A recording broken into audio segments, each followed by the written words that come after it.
right, y'all. We're back. We're back. We're Black and White Randomz podcast. T, aka Sky. This is Trish. Alrighty, guys. Pretty much, you're watching from whatever platform. Thanks for watching. Just make sure you either hit that subscribe button or hit the follow. Send it to your friends. All that good stuff. Make sure you subscribe. Pretty much podcast where we talk about a bunch of random stuff. Yep. Literally. Yep. But like I said, it could be hot topics, could be viral. Who knows? Yep. Give us suggestions if you have any. Absolutely. All right. So we're gonna get this thing kicked off. Okay. Who is responsible for building the NFL team schedules? Some of the primetime games just are not it. No. I don't know who did it, but y'all did not pay attention this year at all. I mean, some of these games definitely should be on prime time that are not. Absolutely. And we can speak firsthand because we are Ravens fans. And shout out for giving us the Christmas game. One of the Christmas games, yes. That was a great decision. But overall, no. I think last year, it was the last year or the year prior to, I think we played on Christmas Eve. But either way. Overall, in general, the schedule this year is not. It is horrendous.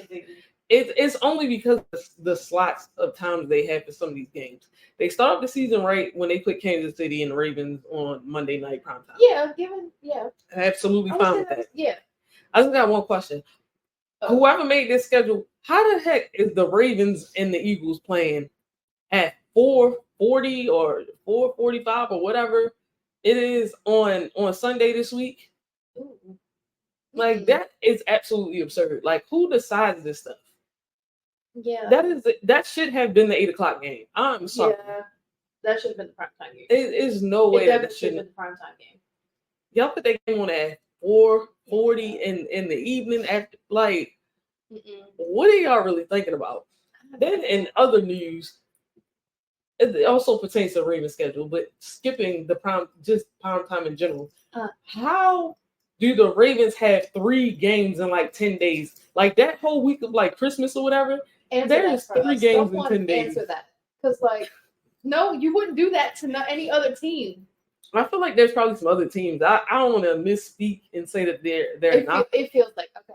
But it feels like the Ravens schedule been all kinds of crazy. It's crazy this year. I'll give them that. Like, they had a lot of really good games. Yeah. But they've also had a lot of really good games that weren't on prime time that should have been. Yeah. There's quite a few of their games that I'm like, who makes these schedules up? Yeah. Don't let that person do it again next year. Don't let the same person do it again.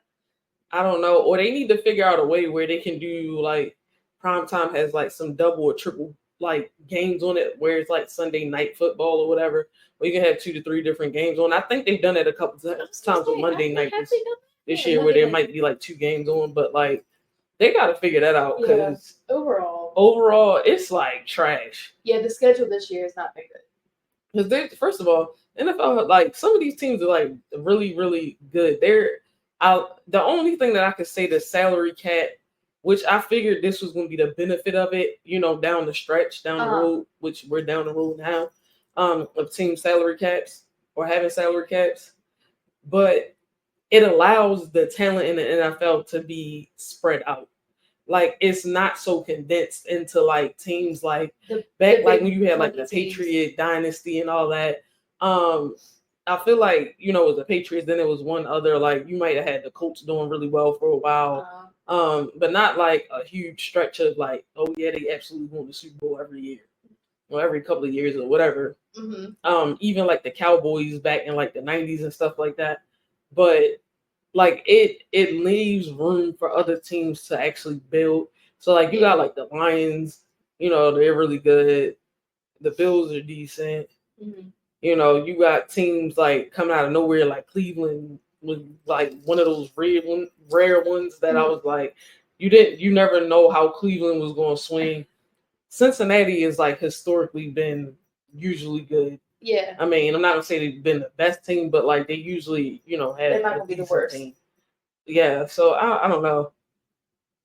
Kansas City gonna be Kansas City. Like they basically like the new Patriots at this point. I'm just over it, especially because watching that games now, like how the refs, somebody made a whole video of like the Kansas City refs and like all the missed calls they had already on the year that are like blatant missed calls. Like they literally turned a blind eye to it's like funny pass interference where like the defender didn't have his head turned or anything. Like it's always crazy, like because Ravens fans started saying this at the end of our last game with them last season, but people who didn't watch that game because they're not fans of either one of those teams just that we were whining and crying. But now that they've played your team, now you see it.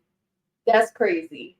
I don't know. Because it's becoming like I'm starting to see it pop up on like my social media much more than I did in these last couple months. And blatant missed calls, favoritism, they need new refs, and like I don't know. It's blatantly clear. And there's another topic that I'm gonna try to get off of this one because there's a topic in here that kind of deals with why I speculate that all of that is going on with Kansas City. But I'm over it. But y'all had to stay tuned for that because like we got a couple more random topics in between that don't deal with football. So if you came here to watch because this is a football topic, thanks for watching this. I appreciate you. If you came across it and you want to know when we pick that back up, read the description. I've been posting like the timestamps when different conversations start recently. So you can skip if you want to skip ahead. I'll tell you where. Just go read the description. Yeah, but I just need the NFL to come with like better scheduling next season or something. Please. I don't know. There's a lot of games that probably should have been prime time for a couple of teams where I was like, why is this game out prime time? But whatever. Yeah. Anyway. So if you had to pick a Mount Rushmore for actors and actresses, like you can split them, the actors on one and you had one for actresses. Who's your Mount Rushmore for each? Ooh.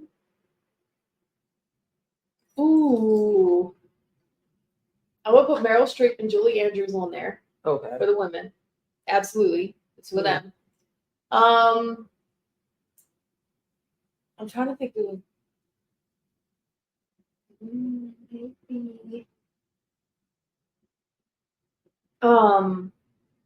what was her name?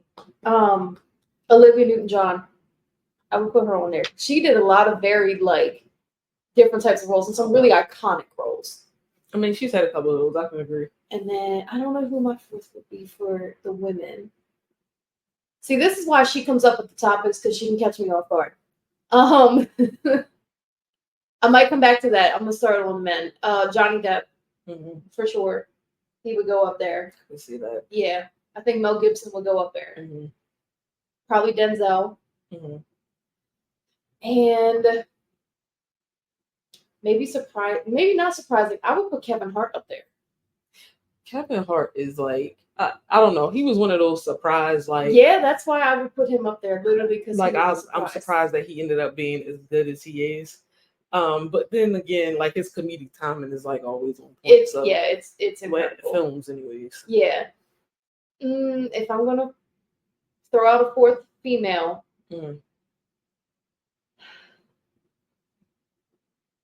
are we going strictly based off of movie roles? I said it doesn't matter if it's TV or film. So I'm gonna put a younger girl up there. I'm gonna put Zendaya up there. She can morph. I feel like as young actresses, like I could see that. She can morph. There's a young actress that I would challenge to go against her. But for some odd reason, her name is not clicking, but I can see her face. She was in a movie with Johnny Depp, though. It was the one that they remade of like that soap opera from the 70s that was supposed to be like a scary movie. What? Yeah, you're going to have to Google that one. Yeah. So while she's looking that up, because it is a Johnny Depp film. But anyway, all right, let's see. Because actually, I could put her on to batch your younger actress. I would put her up against Zendaya any day because she's that versatile. You know what? They put her in the remake of Carrie as well, the last one that came out. Anyway, my 4, I definitely put Meryl Streep. Yeah. I would say Viola Davis. Yeah. Angelina Jolie for me. And then if I was going to challenge your actress, it would be that one that's from that film. which I thought you was gonna Google the cast by I'm now. trying, but I don't know what movie it was. You could have just looked up the last Carrie movie that came out. Oh, all right. Anyway, I'm gonna jump over here while she's figuring that out. So, but yeah, I'm gonna just go with that for now. Moving to the men actors, I would go with Brad Pitt for me. Chloe Grace Moretz is her name. So that was the fourth one on my actresses. Okay. So I went Brad. Mm-hmm. Actually, I would go Will Smith. Yeah. Denzel is kind of like, I feel like he's gonna be at the top of everybody's Mount Rushmore. So I'll replace your Denzel with my Will. Okay. I'll also go Leo DiCaprio for me. Martin Scorsese. Maybe. I would put him on a director's version of Mount Rushmore. It would be on the director's version. I would put him on the director's. But I'm thinking like films wise from him. Maybe Joaquin Phoenix. That's what I was saying. Joaquin. Yeah. So it would have been Joaquin Phoenix. Okay. So Joaquin, Leo, Brad, and Will Smith. Okay. Those are the top four for me. That's a good lineup too. That is a good lineup. It is. I know it is. I'm a movie buff. She is. So absolutely is. Here we go. The black dollars are starting to talk. As they should. Okay. Reason being, if you track any of the Black Friday's history, because even like with the new age shopping online, Walmart has always been one of those things where people going to Walmart on Black Friday, they rush into Walmart, potential fights break out, like whatever. Like that's always been Walmart's thing, even with the new era of online shopping, right? Yeah. This year, I don't know if you've been on TikTok and just search Walmart, like DEI. I heard about that. I sent you that. Like people were just waking up early to go in the stores just to see if people were in there. They weren't even shopping; they were just walking around. It wasn't a black or brown person in there nowhere. So I don't know, Walmart. Y'all might want to like really rethink that little DEI BS y'all that came out with. Huh? Even if they do that, I feel like some of that, most of that damage is already done. I don't know. They were already kind of like on the fence with how their business was trending anyway. I don't know. Right. Yeah, not realizing like who your actual customers are. Because if you want to be honest, like Target is the more bougie version of y'all. Yeah. You know. Yeah, I saw that pop up on Instagram a couple days ago, but I haven't seen whatever the TikTok. I've been on TikTok a lot. It was like some black people that would just went in there just to check it out at 6 or 7 a.m. in the morning, and it literally was a ghost town. Well, that's what y'all get. That's what y'all get. Yeah. I mean, you gotta know who's spending their dollars at your store, right? So I don't know. Sucks for you, Walmart. Anywho, so please remember, you cannot change these men. It's a blanketed statement. And where do you think that came from? a lot of places. And what made you bring it up? Because she's right, you can't. And I know conversations we've had, but where did this come from for the topic, for the podcast? The topic.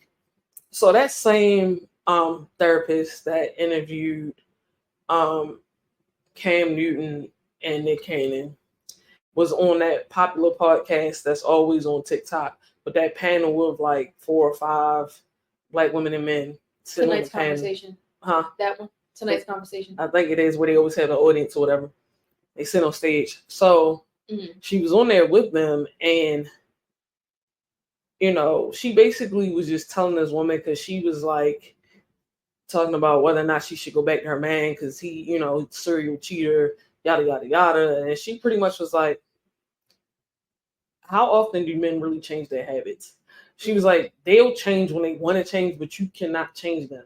She was like, I guarantee you, in your history of dating, like you've consistently been dating the same man over and over again, because until you change whatever your mindset is, you're just gonna keep attracting the same type of spirits, basically.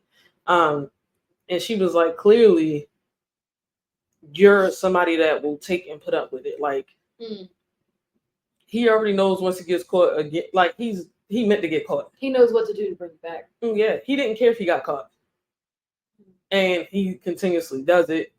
And she on the whole rant like about womanizers in general.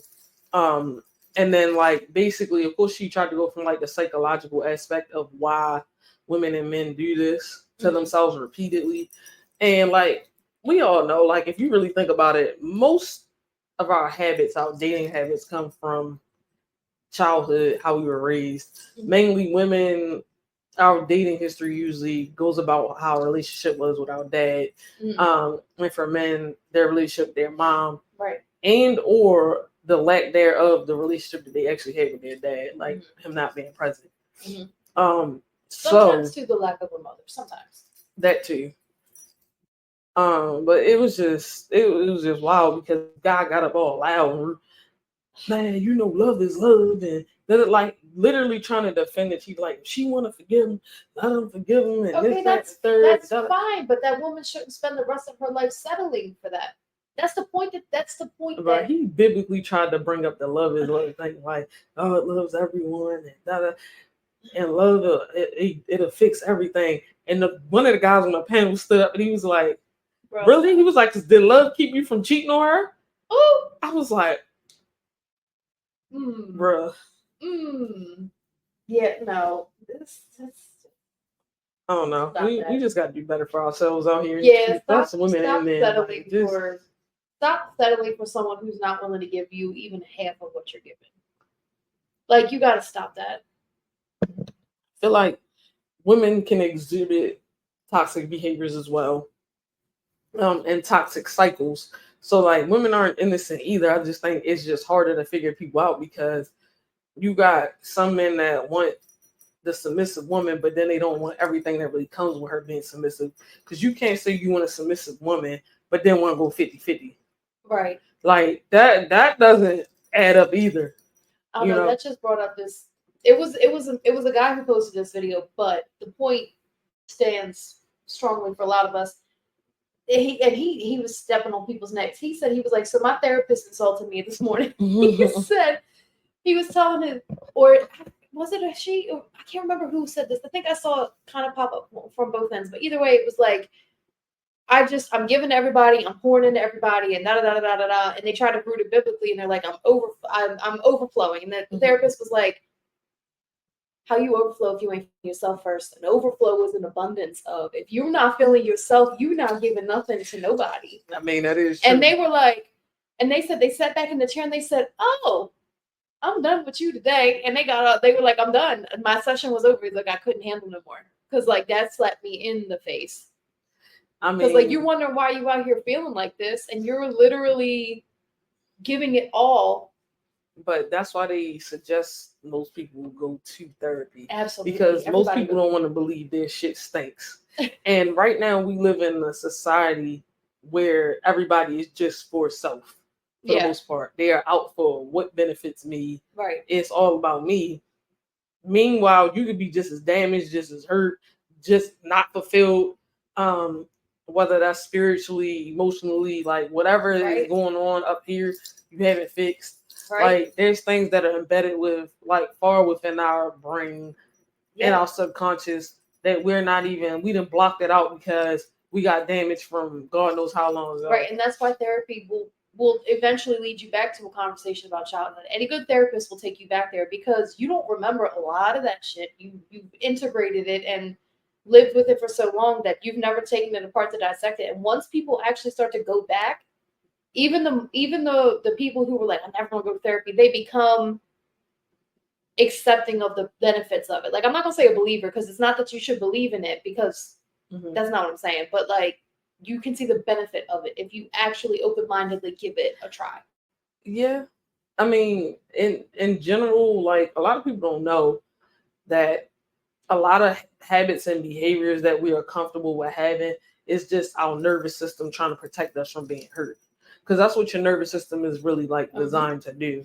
So, like, unless you unlearn and untrain those behaviors, like, you're liable to keep repeating them because your nervous system wants to keep you in comfortability. That's why a lot of people don't hit the success that they should hit in life or through life because they don't know how to fight through their nervous system. True. Because something is comfortable doesn't mean it's right for you.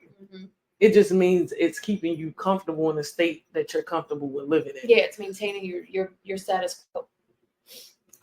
Yeah, well, go to therapy. Go to therapy. Let us know. Y'all might view it a different way. It's just our opinion. All right. So, here we go. Okay. Hall passes in relationships. Do you believe in them? Truthfully, no. I used to joke that The Rock was always permanently a hall pass. I really, truly don't believe in it, though. I think that undermines the entire point of a committed relationship. No, because that hall pass is never really an actual hall pass. Even the idea of it, though. If you've got that idea implanted in your mind that you should have one and you could have it, whether you make your goal unobtainable or not, it says something about the mindset you're in that relationship. That too, but also it also shows that you probably shouldn't be married. Sorry. Especially because if you make a choice that potentially could hurt your partner in the end, you don't really care about your partner. No. You cared about your need in that moment or your want, because it's not even a need. Your want. Right. Because anybody can go out there and cheat. I'm sorry.